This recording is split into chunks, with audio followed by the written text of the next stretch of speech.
بسم اللہ الرحمن الرحیم۔ آپ دیکھ رہے ہیں زمین پر جنت کربلا چینل۔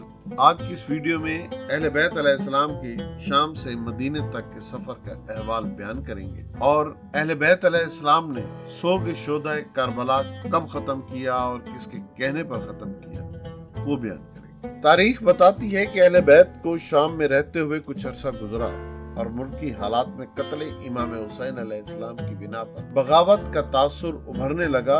ایک دن یزید نے قیدیوں سے کہا، اب یہ بتاؤ تم شام میں رہو گے یا مدینہ واپس جاؤ؟ جب قیدیوں نے یہ سنا تو مستورات اور بچوں کے رونے کی صدائیں بلند ہو گئی۔ ثانیہ زہرا حضرت بی بی زینب سلام اللہ علیہ نے فرمایا، ہم قیدیوں کی یہ خواہش ہے کہ اولاً ہمیں اجازت دے کہ چند روز ہم حضرت امام حسین علیہ السلام اور ان کی اولاد کے غم میں آنسو بہائیں، عزاداری کریں، کیونکہ اب تک تیرے سپاہیوں نے ہمیں اپنے مظلوم اور مقتول شہداء پر رونے بھی نہیں دی اور یہ دکھ ہمارے دلوں۔ یزید نے اس کو قبول کیا اور حکم دیا کہ گھر خالی کیا جائے، وہاں سے پتھر وغیرہ ہٹائے جائیں۔ گھر خالی ہوا، بیویوں کو عزاداری کی اجازت دے کر اس گھر میں منتقل کر دی۔ جب شامی اور قریشی عورتوں نے سنا کہ اب اہل بیت عزاداری میں مشغول ہے اور یزید نے انہیں اجازت بھی دے دی ہے، تو شام میں جس قدر بھی محبان اہل بیت خواتین تھی، سب نے سیاہ لباس پہنے اور ان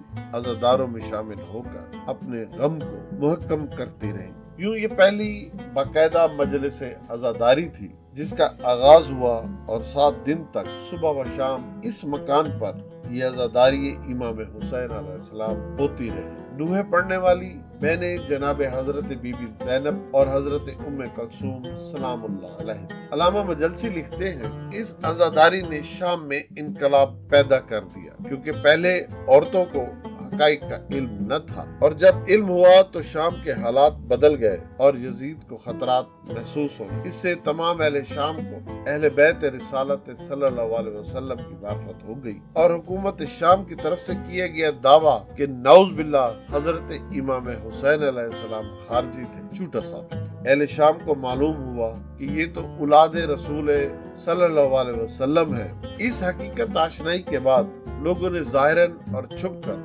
یزید کے اقدامات کو چیلنج کرنا شروع کر دی اور ہر طرف سے یزید پر اعتراضات ہونے لگے۔ ہر گلی، ہر گھر اور ہر بازار میں یزید کے اس فعل پر لعن طعن ہونے، لوگوں نے اسے اعلانیہ برا بھلا کہنا شروع کر دیا، حتیٰ کہ شام میں بغاوت کا خطرہ محسوس ہونے لگا۔ اس نے کوشش کی کہ یہ اعتراضات کسی طرح بند ہو جائے، مگر لوگوں نے اس مکاری پر بھی اعتبار نہ کیا۔ یزید نے حکم دیا کہ قرآن کے سپاروں کو تمام بازاروں میں لوگوں میں تقسیم کیا جائے تاکہ لوگ قرآن پڑھنے میں مشغول رہیں اور اس پر اعتراض کرنے اور لعن طعن کرنے سے زبان بند رکھیں، لیکن لوگوں کی زبانیں پھر بھی بند نہ ہوں۔ یزید نے جب یہ سمجھا کہ اہل بیت کے یہاں رہنے سے حالات روز بروز ابتر ہوتے جا رہے ہیں، تو اس نے اہل بیت علیہ السلام کو بلایا اور معذرت کرنے کی کوشش کی اور مال، لباس اور درہم و دینار پیش کرنے کی آفر کی۔ یزید نے جب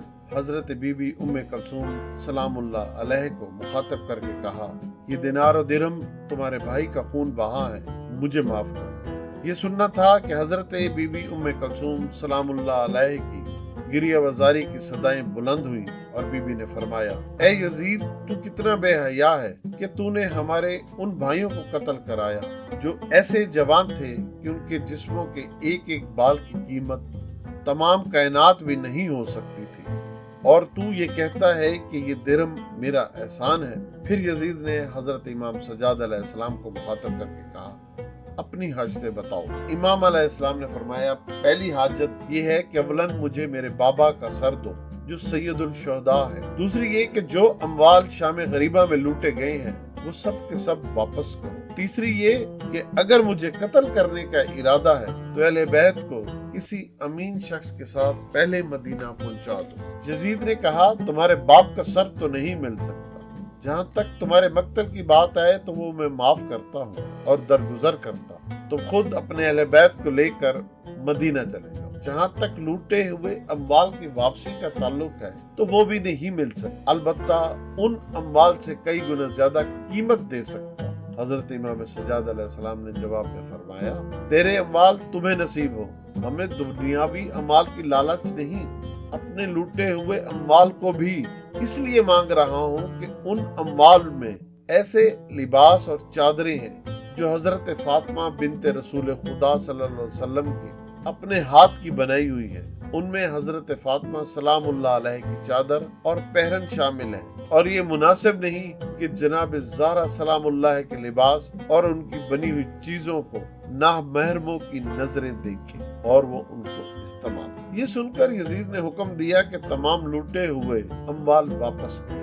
مورخین کے بقول مشہور یہ ہے کہ لوٹے ہوئے اموال کی گٹھڑی بندھی ہوئی تھی، اسے کھولا گیا تو اس میں تازہ خون آلود سرخ حقیق کی طرح کا ایک پرانا لباس جو سوراخ در سوراخ تھا اور پھٹا ہوا تھا موجود۔ یزید نے غور سے اس لباس کو دیکھ کر کہا، یہ کیا ہے؟ بتایا گیا، اے یزید، یہ حسین کی وہ قمیض ہے جو وہ آخری وقت پہن کر آئے تھے اور اسے بھی انس نے لوٹ لیا تھا۔ یزید نے کہا، یہ نہیں ہو سکتا، کیونکہ حسین تو سلطنت بنانے کے دعویٰ کرتے تھے، لباس فاخرہ پہنتے تھے، یہ پھٹی پرانی قمیض کیسے ان کی ہو سکتی ہے؟ کہا گیا، یہ لباس اس لیے امام حسین علیہ السلام نے پہنا تھا کہ شاید پرانا سمجھ کر لوٹا نہ جائے گا اور بطور کفن جسد امام پر رہے گا، لیکن ظالموں نے اس قدر ظلم کیا کہ یہ لباس بھی لوٹ لیا اور کربلا کی ریت ان کا کفن بن گئی۔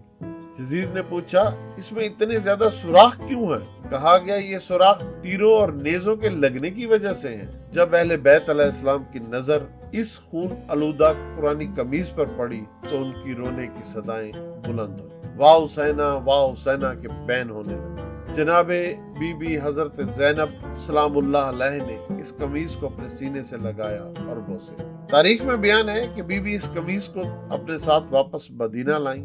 جب وہ مدینہ پہنچی تو ماں کی قبر پر یوں بیان کیا، اماں حسین کو ساتھ لے کر گئی تھی لیکن بغیر حسین کے واپس آئی ہوں، البتہ ایک نشانی لائی ہوں۔ پھر چادر سے وہ قمیض نکالی اور ماں کی قبر پر پھیلا دی۔ بہرحال یزید نے ظاہری طور پر پیشمانی کا اظہار کیا، لیکن دراصل وہ لوگوں کی بغاوت سے خوفزدہ تھا، لہذا اس کے سوا کوئی چارہ نہ تھا کہ اہل بیت کو شام سے رہا کر۔ انہی وجوہات کی بنا پر اس نے اہل بیت کو بلایا، لوٹا ہوا سامان واپس کیا اور حکم دیا کہ اونٹ لائے جائے، اونٹوں پر کجاوے اور محمل سجائے گئے، کجاووں کے اوپر پردے لگائے۔ پھر ایک سردار لشکر کو بلایا اور کہا، ان مصیبت زدوں کو بڑے احترام کے ساتھ مدینے پہنچاؤ۔ روایت ہے کہ لشکر کا سردار نعمان بن بشیر انصاری، جبکہ بعض روایت میں عمر بن خالد کرشی کا نام بھی لکھا۔ تاریخ میں لکھا ہے کہ جب محملوں کو اونٹوں پر آراستہ کیا گیا اور خواتین اور دکھی بچوں کو ان محملوں میں بٹھایا گیا تو شامی عورتیں جو محبات اہل بیت تھی الوداع کے لیے آئیں، جبکہ باقی عورتیں اپنے مکانوں کی چھتوں سے انہیں الوداع کر رہی تھیں۔ بعض عورتیں بہت گریہ زاری کر رہی تھیں اور بنو امیہ کی بعض عورتیں خاموشی سے یہ منظر دیکھ رہی تھیں۔ قافلہ اہل بیت خرابہ زندان سے نکلا تو حضرت بی بی زینب سلام اللہ علیہ نے اپنا سر محمل سے نکالا اور رو کر فرمایا، اے شامی عورتوں، میں ایک امانت اس زندان شام کے خرابہ میں چھوڑ کر جا رہی ہوں۔ اس قبر کی حفاظت کرنا اور اس کی زیارت کرنا اور چراغ بھی جلائے رکھنا، قبر پر پانی ضرور چھڑکتے رہنا۔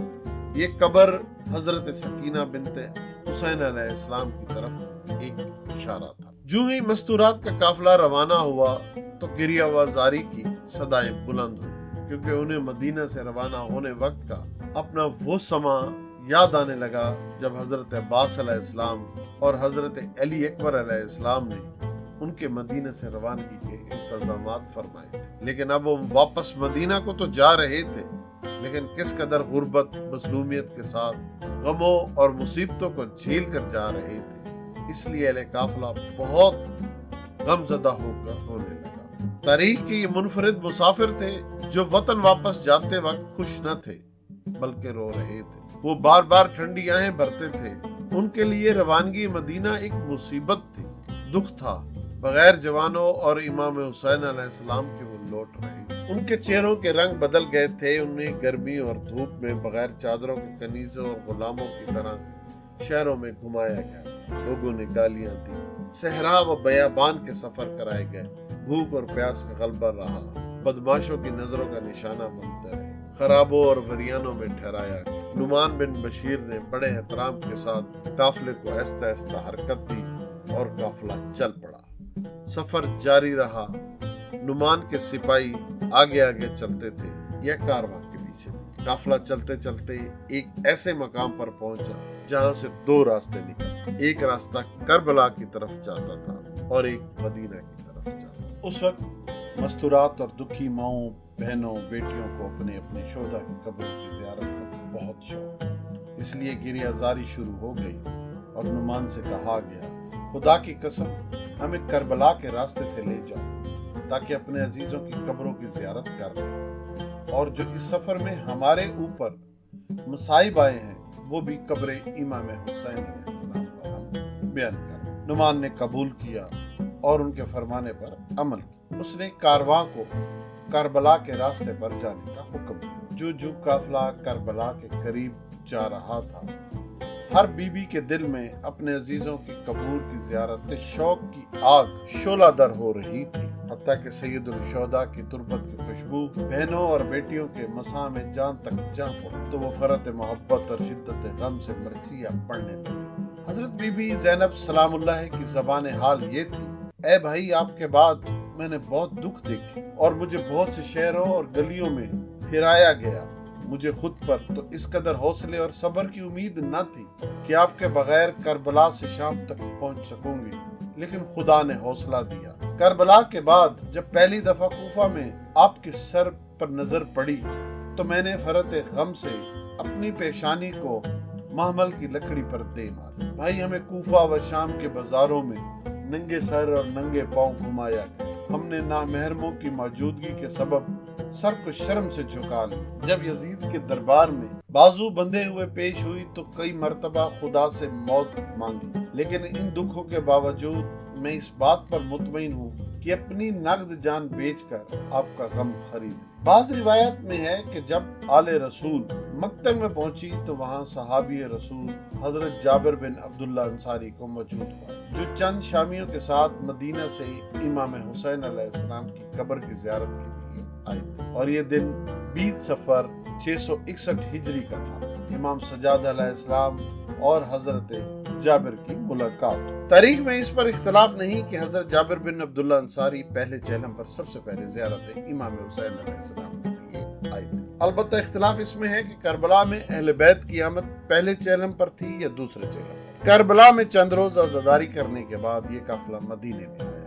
جس دن اہل بیت کے پردہ دار حسرتوں اور دکھوں سے مدینہ میں داخل ہوئے، مدینہ کے دروازے سے لے کر قبر رسول خدا صلی اللہ علیہ وسلم تک زمین عزاداروں کے آنسوں سے گیلی ہو۔ مرد حضرات حضرت امام زین العابدین علیہ السلام کے گرد اور عورتیں دختران بطول سلام اللہ علیہ کے ارد گرد جمع ہو کر گریہ زاری کرنے لگے۔ اہل بیت کا یہ قافلہ سیدھا مسجد نبی صلی اللہ علیہ وسلم میں گیا۔ وہاں اہل بیت نے ظالموں کے ظلم کا شکوہ کیا۔ پھر وہاں سے جناب فاطمہ زہرا سلام اللہ علیہ کی قبر مبارک پر پہنچے اور بیٹیوں نے اپنی ماں کو اپنے سارے دکھ سنائے۔ تاریخ میں لکھا ہے کہ جب اہل بیت کی قید سے رہائی ہوئی اور مدینہ واپس لوٹے تو 3 دن تک تو امام حسین علیہ السلام کے گھر میں مجلس عزا اور ماتم ہوتا رہا۔ عام لوگوں کا تو غم ہلکا ہوا، لیکن اہل بیت علیہ السلام کو دن کو چین تھا نہ رات کو سکون۔